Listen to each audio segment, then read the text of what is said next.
एते सब मंदार ମୁଁ ଲଗେଇ ଦେଇଛି ତା ଭିତରେ କୋଉଟା କୋଉ କଲର ମୁଁ ଜାଣି ପାରୁନି। ଯୋଉଟା କଢ ଆସୁଛି ଆଉ କଢ ଗୁଡାକ ବଡ ବଡ ହଉଛି ତାପରେ ଯାଇ ଜାଣୁଛି ଏଇଟା ଏଇ କଲର ହବ ବୋଲି। କିନ୍ତୁ ଲଗେଇଲା ବେଳେ ନା ମୁଁ ଜାଣିଥିଲି ଏଇଟା ଧଳା କିଛିଟା ଅଛି ଧଳା ଥୋପାର ଅଛି କିଛି ନାଲିର ସିଙ୍ଗଲ ପେଟାଲ ଅଛି ନାଲି ଯୋଉଟା କି ଆମର ସିନ୍ଦୁର ନାଲି ପୁରା କୁହନ୍ତି ମା କୁହେ ସିନ୍ଦୁର ନାଲି।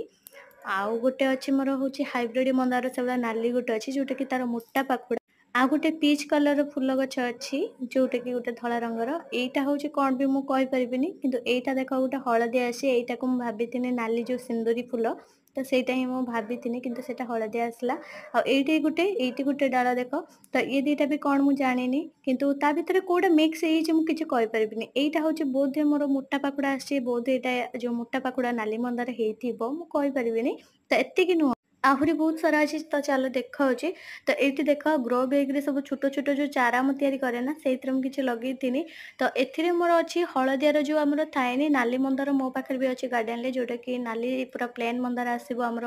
ମା ତାରିଣୀଙ୍କର ଯୋଉଟା ସବୁଠୁ ପ୍ରିୟ ସେଇଭଳିଆ ଆସିବ କିନ୍ତୁ ତା ଅଗକୁ ଯୋଉ ଆମର କେଶର ଭଳିଆ ଥାଏ ସେଇଟାର ଶ୍ଵେତ ମନ୍ଦାର ଟାଇପ ର ଆସେ କେଶର ଥାଏନି ସେଇ କେଶର ଜାଗାର ଆମର ଶ୍ଵେତ ମନ୍ଦାର ଭଳିଆ ଅଗକୁ ଝୁଲିଥିବ ଫୁଲଟେ। ତ ସେଇଟାର ନାଲି ତ ଥିଲା କିନ୍ତୁ ହଳଦିଆ ଥିଲାନି ହଳଦିଆ ହଉଛି ଜଣେ ଦେଇଥିଲେ ଡାଳ ସେଇଟାକୁ ଲଗେଇଥିଲି ସିଏ ବି ଲାଗିଯାଇଛି ଆହୁରି ଏଠି ବହୁତ ସାରା ଡାଳ ଅଛି। ଆଉ ଏଇଠି ଗୋଟେ ଡାଳ ଲଗେଇଥିଲି ସେଟା ଟିକେ ମୂଳ ହାଲକା ହେଇଯାଇଥିଲା ପବନ ବାଜିକି ତ ତାକୁ ଉପାଡ଼ି ଫିଙ୍ଗିଦେଲି ସେଟା କାହିଁକିନା ଲାଗିବନି ମୁଁ ଜାଣି ସାରିଥିଲି। ତାପରେ ଆହୁରି ଦେଖ ନୂଆ ଡାଳ କଣ ଲଗେଇଛି ଏପଟେ ବି ବହୁତ ଗୁଡେ ମନ୍ଦାର ଲଗେଇଛି ଏଗୁଡାକ ସବୁ ଲଗେଇଛି ନା ମୁଁ ମାନେ ମୋ ଗାର୍ଡେନ ରେ ଆଡ କରିବା ପାଇଁ ନୁହଁ ଏଗୁଡାକ ନର୍ସରୀ ପାଇଁ ମୁଁ ଲଗେଇଛି ନର୍ସରୀରେ ଦେମି ବୋଲିକି ନର୍ସରୀରେ ଦେଇକି ତା ବଦଳରେ ଆଉ କିଛି ମନ୍ଦାର ଗଛ ଆଣିବି।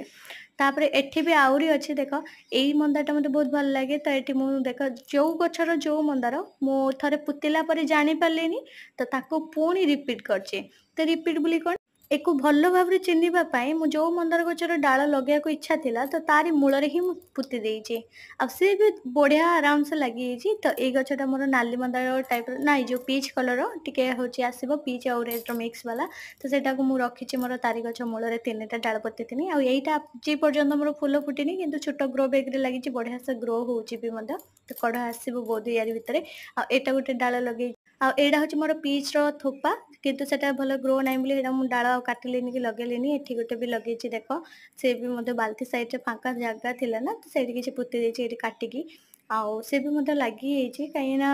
ଯୋଉ ଗଛର ଡାଳଟା ଲାଗିବା ଟିକେ ଡେରି ହୁଏ ନା ତାର ପତ୍ର ଗୁଡାକ ଆଗେ ଝଡିଯାଏ ତ ସେଇଥିରୁ ହିଁ ଜାଣି ହେଇଯାଏ ଏଇଟା ଲାଗିବା ଟିକେ ଡେରି ହବ କି ସମୟ ଲାଗିବ। ଆଉ ଯୋଉଟା ସାଙ୍ଗେ ସାଙ୍ଗେ ଲାଗିଯିବ ତାର ପତ୍ର ଜମା ଝଡିବନି ସେମିତି ରହିଥିବ। ଆଉ ଏଇଟା ଗୋଟେ ଦେଖ ଏଇଟା ବି ମଧ୍ୟ ଗୋଟେ ରଙ୍ଗ ଡବାରେ ଲାଗିଛି ଏତିକି ସବୁ ମୁଁ ଲଗେଇଛି ମୋର ମନ୍ଦାର ଡାଳ ଆଉ ତା ଭିତରେ କିଛି ହାଇବ୍ରିଡ ର ମିନି ହିବିସ୍କସ ଅଛି ଆଗକୁ ମୁଁ ସେୟାର କରିବି ଆପଣଙ୍କ ସହିତ।